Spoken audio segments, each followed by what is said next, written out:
Como les había adelantado, vamos a hacer un análisis completo de lo que está ocurriendo en varios países de Latinoamérica. Para eso se encuentra ya con nosotros Guillermo Ruiz, analista internacional. ¿Cómo está? Bienvenido a Next Noticias.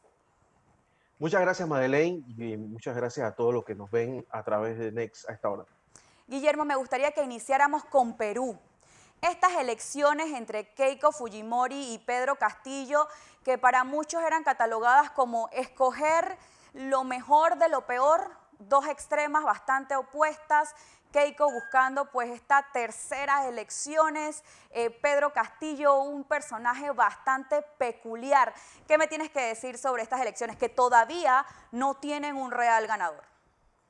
Bueno, lo que está pasando en Perú es casi que una novela dramática mala.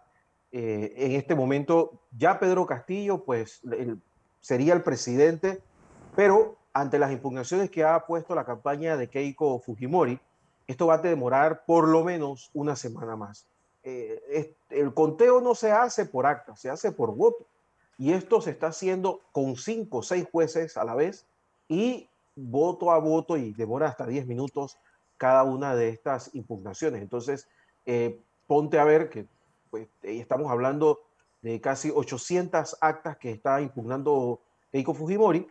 Eso podría darse como el próximo viernes o quizás el otro sábado, tener un ganador oficial. Ahora, si me preguntas a mí, todo parece indicar que Pedro Castillo va a ser el próximo presidente del Perú. Y me gustaría acotar un par de cosas con eso. Si Pedro Castillo es el presidente del Perú y lo vamos a comparar con Hugo Chávez, yo quiero recordarte que el proceso de llegar al socialismo del siglo XXI, como le llamen los chavistas, que tenemos hoy, tomó una serie de años. De hecho, los primeros años de Hugo Chávez, él fue muy popular. Yo he podido conversar con algunos líderes de opinión e incluso presentadores de televisión muy famosos en Venezuela que llegaron a jugar softball con Hugo Chávez siendo presidente en los primeros años. La verdad es que el tema de la impopularidad de Hugo Chávez vino a acelerarse cuando él comienza entonces a acelerar ese camino hacia las buenas relaciones con Fidel Castro y comienza prácticamente a trasladar el control de Venezuela a la isla. Eso se acentuó ya por allá por el año 99 y año 2000 con las expropiaciones y el descabezamiento de PDVSA y en el año 2002 con el golpe de Estado. Ahí entonces comienza el quiebre. O sea, entre eso han pasado 4 años. O sea, yo no veo el proceso de Pedro Castillo de venderse a la luz como una persona totalitaria de golpe. Lo trató de hacer Rafael Correa, le tomó tanto tiempo que incluso perdió, no, tuvo que dejar el gobierno y no pudo repetir. O sea, estos son procesos que toman tiempo. Yo no estaría tan alarmado en un principio. Habría que ver qué tanto puede controlar el ejército, por ejemplo, qué tanto puede controlar instituciones como la Corte Suprema, el Congreso que está increíblemente pues, fraccionado. Y lo único que le quedaría a Pedro Castillo es disolver el Congreso y llamar a una constituyente. Y aquí voy en la segunda parte de mi comentario sobre Perú. El partido de Pedro Castillo es un partido pues maoísta, leninista, internacionalista, y que eso ya lo hemos escuchado bastante, pero ellos dicen que sean moderados. Y la verdad es que detrás de este partido está un grupo de abogados, intelectuales, profesores universitarios y otro grupo de empresarios que siempre fueron cercanos al grupo maoísta terrorista Sendero Luminoso.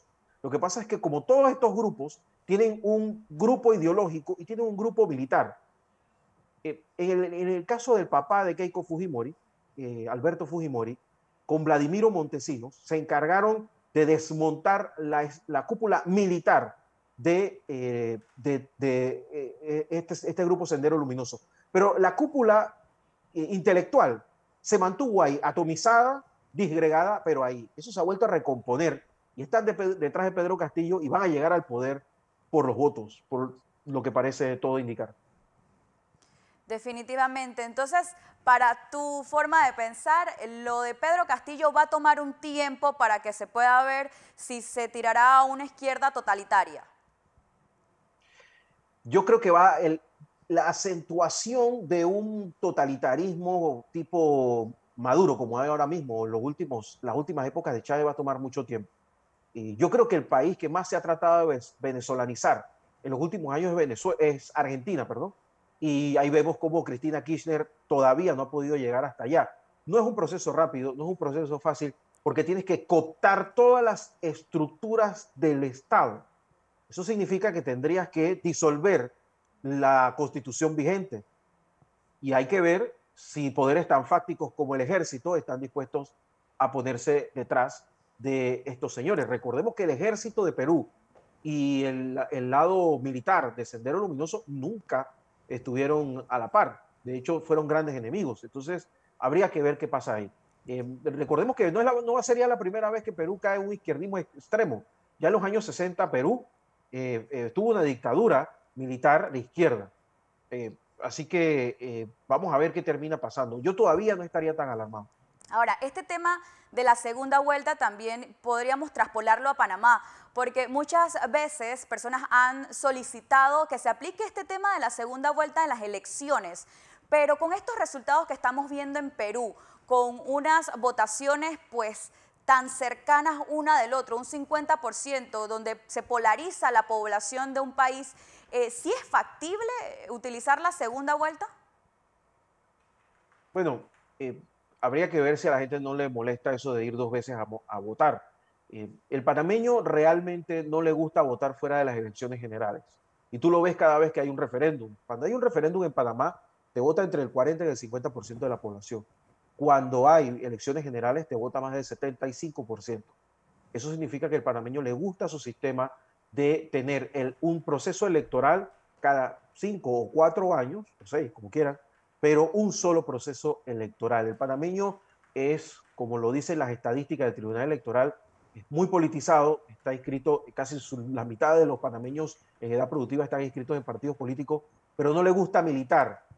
Y además es capaz de negar su filiación política con tal de ir en contra de los que lo están haciendo mal.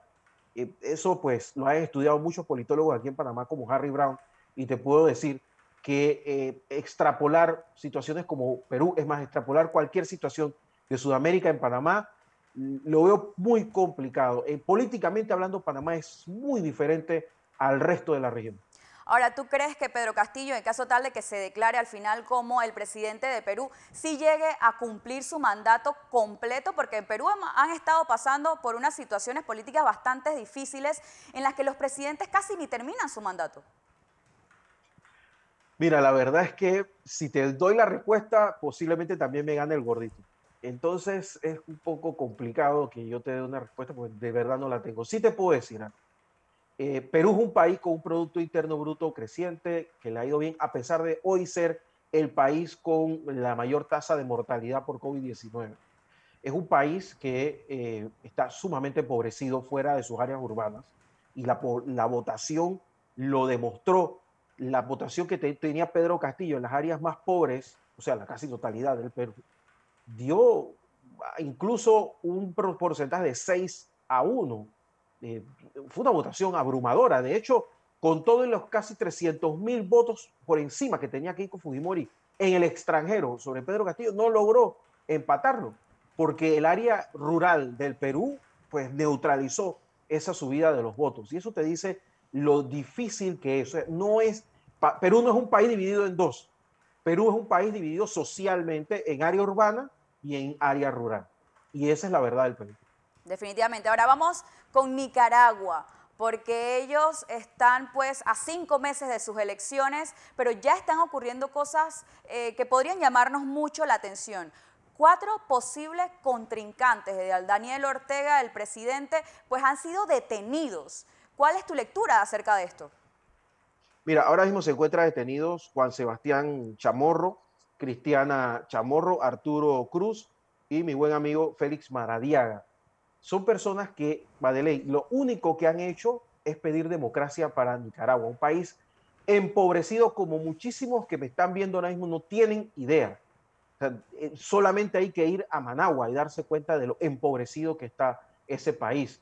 Y bueno, nada más que tenemos que ver la migración que tenemos de nicaragüenses que son capaces de venir incluso con el COVID a trabajar en nuestro país. ¿Por qué? Porque Nicaragua está gobernado por una dictadura totalitaria, que es un grupo, una familia conformada por Daniel Ortega y su esposa, que pues ella lleva la parte ideológica y él la parte política.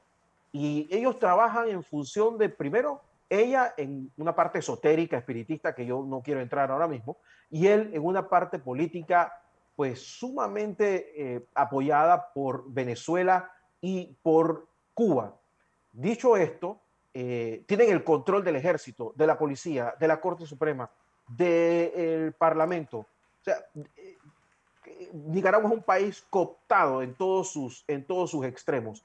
¿Quiénes están fuera de eso? Pues las organizaciones civiles y la iglesia. Y la iglesia está pues completamente rodeada por... a cada rato ustedes pueden ver videos en los cuales la policía acosa a sacerdotes dando misa. ¿Por qué? Porque la iglesia se ha convertido en un refugio de muchos de estos activistas como Cristiana, como Félix y como los otros. Entonces, ¿qué ha hecho el régimen de Ortega? Ante las elecciones próximas, pues sencillamente le ha inventado procesos a cada uno de lavado de dinero, de cualquier cantidad de inventos increíbles. ¿Por qué Daniel Ortega hace eso? Porque sabe que está rodeado de países con gobiernos débiles, incapaces de solicitar democracia cuando está en peligro. Y vemos cómo esta semana se reunió el organismo este llamado SICA, que es el que reúne a todos los países de Centroamérica, y ni una palabra del tema. Y ahí participó la canciller de Panamá. Y tú has visto que Cancillería no ha dicho ni esta boca es mía aquí en Panamá. Entonces, claro, el régimen de Daniel Ortega sabe que si Panamá, Costa Rica, Guatemala, ni hablar de Honduras, miran para otro lado, entonces sencillamente ellos pueden actuar con total impunidad. Y eso es lo que está pasando lamentablemente en Nicaragua. Yo quisiera a través de este medio pues pedir la liberación de los dirigentes opositores de Nicaragua y pedirle al gobierno de Panamá que no mire para otro lado, porque son seres humanos y son líderes reales que lo único que buscan en su país es libertad y pues que se garanticen los derechos humanos de sus ciudadanos. Definitivamente. Y con eso nos vamos entonces para finalizar en México, porque se realizaron también el fin de semana las elecciones del Congreso, pero han sido bastante violentas estas elecciones. Más de 88 políticos han muerto. ¿Qué pasa en México? Madeleine, lo que pasa es que la verdad, y esto va a doler, México es un estado en el cual, pues, valga la redundancia, el Estado mexicano no controla la totalidad de su territorio. Buena parte del territorio mexicano está controlado por los carteles de la droga mexicana y por los señores que se han adueñado de estos territorios y que toman México como pues su campo de batalla. Hay una cantidad de grupos al margen de la ley que se pelean entre ellos, territorios. Entonces, ¿qué pasa? Cuando un candidato no responde a sus intereses, termina siendo primero amenazado. Mira, déjate de eso de estar postulándote, que no vas a ganar. Y si ganas, ya sabes lo que pasa. Y algunos se han avanzado sobre ellos. Entonces, la situación de México es muy compleja, es muy complicada. Además, también el Congreso retrocede el partido Morena. ¿Qué es el partido Morena? El partido del presidente López Obrador, que en realidad es un movimiento que él crea cuando él se sale del PRD, que es un partido de izquierda del cual él se pelea con su dirigencia y termina abandonándolo. Recordemos que López Obrador incluso viene del PRI. El PRI, lo que queda del PRD y el Partido Acción Nacional, que digamos que en este momento es el mayor de la oposición, hacen una coalición para recortarle terreno a López Obrador. Logran hacerlo, pero no lo logran con tanto éxito. Morena mantiene una mayoría en la Cámara, pero no lo suficiente con los aliados para poder pues, gobernar holgadamente como lo estaba haciendo López Obrador. Ahora, el presidente de México actual mantiene la mayor parte de las gobernaturas. Eso es importante y eso es bueno. Y la oposición, sobre todo el Partido de Acción Nacional, recupera gobernaturas, pero además le quita la mitad del Estado de México, de la Ciudad de México. Hay un chiste malo por ahí que habla de que ahora hay un México del Este y un México del Oeste, un México comunista y un México democrático. Eso parafarseando a cómo fue Berlín. Pero eso te dice un poco cómo toma el mexicano una situación que ya, pues, lamentablemente se ha comenzado a acostumbrar, en la cual, pues, en esta ocasión, para 26,000 puestos que estuvieron en estas elecciones, muchos no se van a poder postular porque han sido asesinados. Lamentable lo que está ocurriendo en México y cómo la violencia pues se mete hasta en la política y hace que sea un país mucho más violento de lo que ya llevaba siendo México. Guillermo, muchas gracias por estar aquí con nosotros en Next Noticias, gracias por este completo análisis de lo que está ocurriendo a nivel internacional. Muchas gracias a ti, Madeleine. Hasta luego.